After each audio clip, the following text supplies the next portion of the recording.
Welcome into Outkick the Show. I am your fearless leader, Clay Travis. I hope all of you are having fantastic Mondays wherever you may be across this great country, across this great world, across this great land. We have got a lot to get to. I was down at the beach all last week with my family. Didn't do any live shows. I will be on several days this week. Your boy never stops working. I got to travel out to LA on Wednesday. I'll be on the West Coast Wednesday, Thursday, Friday, so I'm not sure how many shows I'll be able to do on Thursday, Friday, but whatever. Monday, Tuesday, Wednesday, I promise with you I will be here, and once I get back from the West Coast, I should be pretty much located here because Lock It In is back on August 19th. So for those of you who haven't gotten a chance to check it out yet, Season 2 of Lock It In will officially debut on August 19th. We'll be back, we'll be rolling, we'll be having a better time than ever before. Before I get rolling any further, I want you guys to go rate this show. Go rate this show on iTunes, go rate Wins and Losses, my new podcast exclusive, and go rate Outkick the Coverage. I want to say thank you right off the top. We got incredible news in the spring. Radio receives ratings on a book basis in the spring. Like there's a fall book, spring book, summer book, everything else. They run behind. So we just got the spring book numbers. We have over 300 AM FM affiliates nationwide. We're on satellite radio, 218 Sirius, 202 XM. Things are rolling. But to put it into perspective how much we are rolling, we are up 51% this year compared to last year. 51%. That is incredible in an era when most media out there is trying to avoid collapsing. Being even is good. We are up 51% in our nationwide numbers. Which is a credit to you guys, credit to our guests. But I want to say thank you to that off the break. If I'm going to be waking up at 4:30 a.m., it's good to know that a lot of you are listening. But we're also, if you don't know already, we debuted the new Wins and Losses podcast. Jeff Fisher is the guest this week. How many of you have, I'm curious, on both Facebook and Twitter, how many of you have watched or have listened to an episode of the Wins and Losses podcast so far? If you have seen the Wins and Losses podcast at all, if you are watching or listening to this and you have not gone in and listened to at least one of the Wins and Losses podcasts, trust me, you are wasting your life. All right? Go to the Wins and Losses podcast. This week is Jeff Fisher. Last week was Dave Finocchio, one of the founders of the Bleacher Report. Before that, pretty awesome, was Kirk Herbstreit. There have been a lot of awesome guests so far. If you haven't gone and listened to it so far, you will absolutely 100% absolutely love it. It has been outstanding. Mike Leach was great. If you haven't checked these out and you are watching this or listening to this, I'm telling you, you will love those. Audience has been growing pretty rapidly for those as well, but it's a podcast exclusively. Go give me ratings there. I'm telling you, you will love it, all right? You will love it. Make sure that you get out there, and I'm going to have to kill a man to start off the show. Boom, he is dead, and I have shot a man. It's good to be back in the shooting seat. Clay Kyle, wiping out people forever. All right, bunch to get to, all right? We got to get to Antonio Brown. He's officially crazy. Baker Mayfield, is he or is he not an insane man? We will discuss. The NBA has changed the schedule. Jeffrey Epstein, this story is absolutely wild. He committed suicide, I think, Sunday morning, allegedly suicide. Ed Werder back at ESPN. It's an interesting template as Jimmy Pitaro, the new president of ESPN, basically makes every decision the opposite of what John Skipper, the former president at ESPN, did, and the Kelly Bryant not getting a national championship ring story blew up. And so there is much to get to there, but I got to get to Antonio Brown. Antonio Brown is either putting on the wildest show intentionally in the history of Hard Knocks, or he's gone insane. I don't think that there is any other pathway that can be followed here. From head to toe, his behavior has been ludicrous. First of all, he got in cryotherapy in France without shoes on and evidently somehow managed to injure the soles of his feet. I have no idea how he managed to do this or why he didn't think to himself, hey, it's going to be negative 180 degrees or whatever the hell it is in the cryotherapy chamber. Maybe I should have shoes on the bottom of my feet. Instead, he somehow gets his feet injured, frozen feet. Legitimately froze his feet. And then the story comes out that he not only is upset about the new rule as it pertains to helmets, but that he brought his old Pittsburgh Steeler helmet and had it repainted to try to make it look like an Oakland Raider helmet, and then tried to walk on the practice field with it, and has said that if he can't wear his old helmet, that he potentially might retire. This is totally insane, okay? The guy is on track to make over $30 million. $15.5 million this year, $17.5 million next year, and $17.5 million again. The Pittsburgh Steelers have to be roaring with glee, enjoying this to the tips of their toes, to the tops of their head, the fact that Antonio Brown has fallen apart. I actually think that he's crazy. I think he's gone crazy. I think the gold mustache, he had a domestic violence incident that he was investigated for. He threw things off of his apartment balcony and almost hit a young kid on the street down below. This guy has lost his mind, all right? He has completely lost his mind. I think if you go back, he was driving 100 miles an hour in a 45-mile-an-hour zone. You start to add all those things up, and it looks to me like an early onset of CTE. It also looks to me like the Raiders have made a disastrous decision bringing him in. They don't even know, at least the most recent reports that I have heard, they don't even know where he is. He arrived at the campus facility in Napa, the training facility, in a hot air balloon. I don't know what has happened to him, but he got everything that he wanted in going to the Raiders. He got more money. He got a new quarterback. He got a new lease on life. He went all the way from the East Coast to the West Coast, and he played with a quarterback that it seemed like he was really legitimately excited about. And since that point, he has been an unmitigated disaster. Now, I think Pittsburgh Steelers fans have to be happy. I think Mike Tomlin, I think Ben Roethlisberger, I think everybody in ownership has to be laughing insanely about the way that things have fallen apart for Antonio Brown in Oakland. And I think Jon Gruden has to be throwing up his hands saying, what in the world is going on here? And this is a mess of a huge degree, and I don't know how it gets solved. The diva personality is going to a different level. And what I've always said is, money makes you more of what you already were. And Antonio Brown has gone off the deep end. We see this every now and then with wide receivers. We saw it with T.O. We've seen indications of it potentially with Odell Beckham Jr. These mercurial wide receivers who line up outside. They aren't in on the line of scrimmage. They aren't getting hit on every play. They play the only position in the NFL where you can be a total diva and have it be able to still lead to you being successful. And I think what we're seeing here is that Antonio Brown has fallen apart. That hit from Vontaze Burfict, he really hasn't been the same guy since. I think the Raiders would sell Antonio Brown stock if they could. I think they would love to get out of this relationship. And also remember, wide receivers are historically wildly overrated when it comes to contending for championships in the NFL. I think that the Raiders have made a bad move here, even though they got Antonio Brown for relatively low cost. The Steelers have to be enjoying it.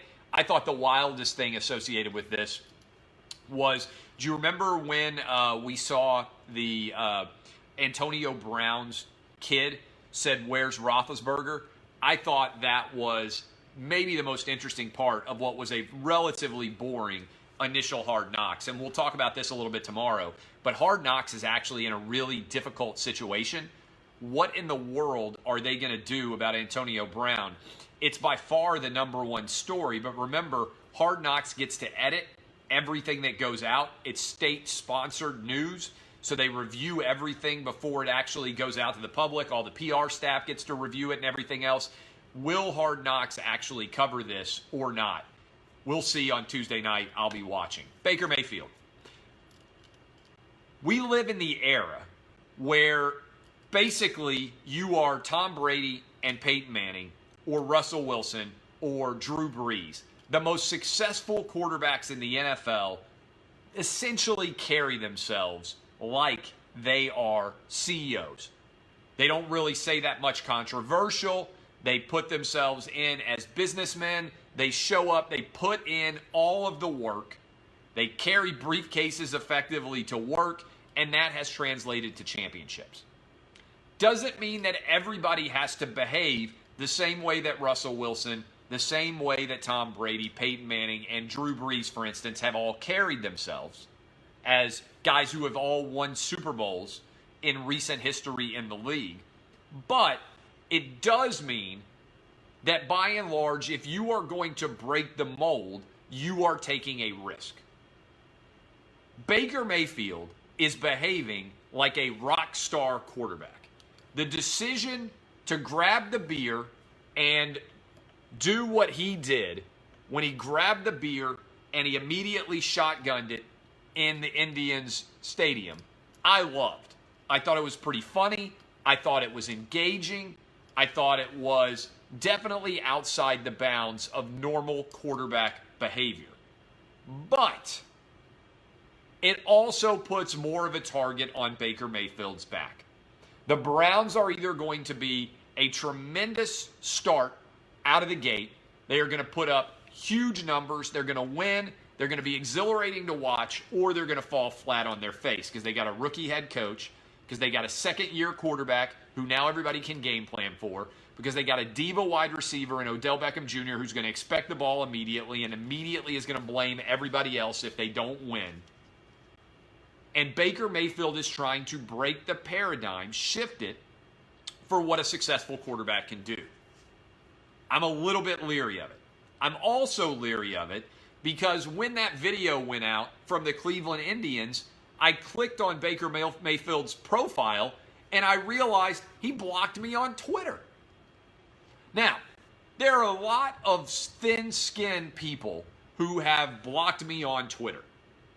And I don't really block people who are in the industry. Certainly, I've never blocked any athlete. And I've never really blocked any media member other than some of those blue checkmark people who have send me 20 different tweets in a row. And I'm like, dude, just stop tweeting me all the time. Maybe once or twice I've done that. Baker Mayfield, I've never even been critical of. So he had to seek me out and choose to block me. I don't like it when I see it. I don't like it when I see athletes with extreme rabbit ears who are paying attention to what the media is saying. Baker Mayfield cares enormously about what Colin Cowherd is saying. And let me just say this. On social media, people are like, oh, look at what so-and-so just said about Colin Cowherd. It's the best thing imaginable when somebody calls you out and you are in the media. A lot of people are dumb and don't understand this. When Dabo Swinney won his first championship, and in the post-game press conference, he called out Colin Cowherd for not believing that Clemson could get it done, it's the best thing that could happen to Colin Cowherd's career. So years ago, when I first started in local radio, and we talk about this on the new Wins and Losses podcast, Jeff Fisher would do a weekly show on the local affiliate here in Nashville that was the Titans affiliate. During a commercial break, he was upset at me about criticism that I had said on the show. And he said during a commercial break, I'd love to see Clay Travis in a dark alley someday. Meaning he wanted to kick my ass. I loved it. We talk about it on the podcast. He was so mad about what I was saying that he wanted to kick my ass. I would have played that audio 1,000 times on the radio if he had said it live on the air. That doesn't in any way hurt my career. Even having him throw a punch at me probably wouldn't have hurt my career, okay? So all of these people out there, it's like you don't understand when the Cleveland Indians tag Colin Cowherd and he's basically in an ongoing feud with Baker Mayfield, everybody wants to know what he's going to say next. When you want to know what a media figure is going to say next, do you know what that is? A big fat dub. A big fat dub. So athletes need to spend less time worrying about what's said about them and more time perfecting their craft. Because you know what happens? If Baker Mayfield comes out and the Browns go 14-2 and win the AFC North and advance into the playoffs with a bye week, nobody's going to be able to say anything remotely negative about it. Not at all. It's not remotely going to be possible. But if Baker Mayfield comes out and goes 4-12 and the wheels come off this year's Cleveland Browns, then everybody's going to be saying negative things. Ultimately, all that matters when it comes to people's opinion that you can control is predicated on how you perform. That's it. So if you're an athlete worried about what people say, what you should be worried about is ensuring that you are maximizing your talent, because ultimately, if you are great, like Tom Brady is, there ain't that much that can be said that's negative. The way you control the narrative is by doing what Al Davis said so long ago, just win, baby. I think it's a bad sign that Baker Mayfield's got rabbit ears and that he has blocked me on Twitter. And I also am curious to see whether or not he's going to break outside of the paradigm of what successful NFL quarterbacks have had to do so far and see whether or not that is possible. I can't wait. I never would have believed it's true, but the Browns may be the best story entering the 2019 NFL season. Jeffrey Epstein. I saw this story when it came out. I couldn't believe it. Jeffrey Epstein allegedly commits suicide inside of his jail cell without any cameras visible, turned on, and without anybody there who was able to see it. I don't know how this is possible, all right? This is a complete failure of the American judicial system. First of all, does he have the same guy in charge of the cameras that was in charge of LeBron James's cameras when that racial slur supposedly got scrawled on LeBron's gate and then it immediately disappeared and there was never any evidence that it happened? You guys remember that? And they were like, well, there's a camera right here looking out over the gate. And they were like, well, the camera wasn't working that night. Oh, so anytime you have a camera that is set in place and it has a big lens and it's right there and it's somehow not working, I think that's crazy. Now, I don't think necessarily that anybody got to Jeffrey Epstein and killed him inside of his jail cell. I think that would be too difficult to pull off. But I still am very skeptical that he committed suicide. Could he have gotten poisoned? Could he have eaten something, not known about it? Why in the world were the jail guards not going around checking on him? If he already tried to commit suicide, why was he not still under suicide protection protocol? All of these things don't add up. I don't understand it at all. We need a massive investigation by the Justice Department. This is not justice for people who may have been victims of Jeffrey Epstein. This is not justice for a larger universe of people who may have also committed crimes that Jeffrey Epstein knows about. This is not justice for Jeffrey Epstein himself, who deserved an opportunity to defend himself in a court of law from all of these allegations.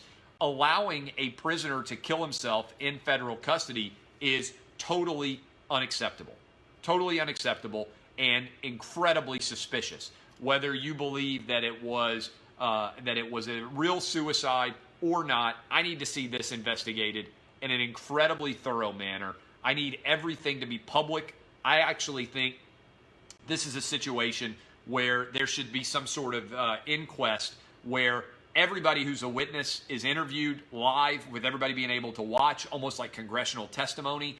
So we can't allow anybody to hide from what the truth might actually be here. This is incredibly strange. Just incredibly strange story. I don't get it at all. And I think it's highly suspicious. I'm not sure exactly what I believe happened. I just need more evidence, more facts, more elements involved here to figure out what exactly took place. All right, you guys remember, your boy here said LeBron going to the West Coast is going to tank NBA ratings. And then guess what happened? LeBron going to the West Coast tanked NBA ratings. So the NBA has now decided they're going to start West Coast games earlier now that Kawhi is there. I give the NBA credit for adjusting on the fly to try to make up for TNT and ESPN's incredible ratings collapses through the early part of last season and into the playoffs with LeBron last year. So I think this is a smart move by the NBA. Again, they announced the schedule here. I think they went from 19 late starts to 10 late starts for the Lakers, something like 17 late starts for the Warriors to 11 late starts, something along those matters. Should help a little bit on the East Coast for people like me who have to wake up insanely early in the morning. I am not a fan of late-night tip-offs, certainly not late-night NBA games in the playoffs, and so I think this is a good move.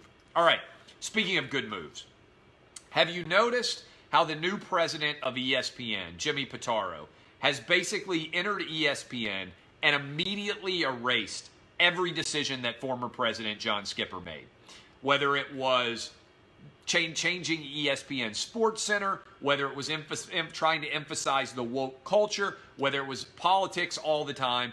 John Skipper leaves. The new guy, Jimmy Pitaro, comes in, and the latest move that he's made is he brought back Ed Werder. Brought back Ed Werder. Now all we need is Chris Berman back. Now all we need is John Clayton back. They're getting the band back together in Bristol. All the old dudes that you grew up watching, like Ed Werder, who've been covering the Cowboys for 40 years or whatever the heck it is. This is, I believe, a good move, right? Here is why they are doing it. I think this is about currying favor with the NFL. John Skipper was kicking the NFL to the curb all the time and lionizing the NBA. And he was praising everybody who had anything to do with the NBA and kicking the NFL to the curb over and over and over again. I think what is going on here is Jimmy Pitaro is smartly trying to get back into good graces of the NFL. And how is he trying to do that? He's trying to do it by bringing back guys. Remember, Roger Goodell was critical of Ed Werder being gone, John Clayton, all these guys that are old school reporters. He's going to bring those guys back, get the band back together again, kill the perpetually aggrieved people who don't actually like sports. You know how for a while there, ESPN was promoting all the people who were super woke and they didn't actually like sports and all they did was come on and complain? Now they're bringing back in the old school sports guys. I think this is a solid move. Jimmy Pitaro trying to make good decisions at ESPN. Ed Werder, the latest reversal of the awful decisions that John Skipper was making. Finally, Kelly Bryant. This turned into a big story. They turned into a big story because I thought this was pretty fascinating. Kelly Bryant didn't get a ring for Clemson. Kelly Bryant went out and he played 4 games for Clemson last year. And Clemson goes on and wins the national title, beats Alabama, big upset out in the Bay Area. I was there watching it in person. And Clemson doesn't give Kelly Bryant a ring. And this thing blew up in a big way. Got a ton of attention because Kelly Bryant mentioned that he didn't get a ring. And then Dabo came out and said, well, he quit on the team. He doesn't get a ring. And I put up a poll. I was curious what you guys' response was going to be. And over 30,000 of you voted. 78% of you said he doesn't get a ring. And I thought the most interesting part of the Kelly Bryant decision and why you believed he shouldn't get a ring was because he quit on the team. And the best analogy I heard was if you start off working for a company and you do a great job for that company, and then with a third of 6 months left in the calendar, whatever you want to say, you leave, you don't get a bonus at the end of the year typically from that company.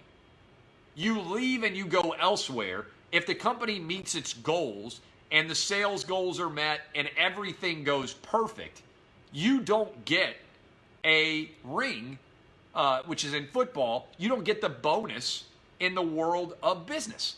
And that actually is pretty compelling to me. I think that's a good analogy. I think that makes perfect sense. Now, I also don't think it would have been bad for Dabo to send him a ring. And I do think it sounds a little bit bitter to actually dive in and say, oh, he quit on us, we're not going to give him the team, because I don't think they would have beaten Texas A&M last year without Kelly Bryant.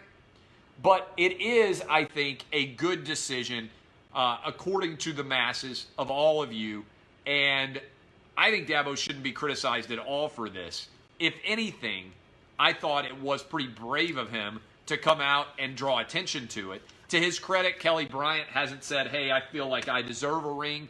And so that's where we are in that story. All right, I'll be live tomorrow. I appreciate all of you. Thank you for hanging out with me. Go listen to the Jeff Fisher podcast. Go listen to the Dave Finocchio and Kirk Herbstreit podcast. My name is Clay Travis. This has been Outkick the Show. I appreciate all of you. I'll be live tomorrow. We had a great Outkick the coverage this morning. We'll have great Outkick the coverages all week. I think this is true. I don't think I will miss another day of radio and television and everything else for a very, very long time. Fall is almost here. We are 12 days from the start of college football. Rejoice. Kisses from me to you. Thanks for everybody who came out for the signing, by the way, down in Rosemary Beach. New book will be out in paperback in a couple of months. This has been Outkick the Show. My name is Clay Travis. If you enjoy it, share it. Go rate the show. I look forward to talking to you guys tomorrow. Thanks for hanging. See y'all. DBAP, unless you need to SBAP. Love you. Thank you, Facebook. See y'all.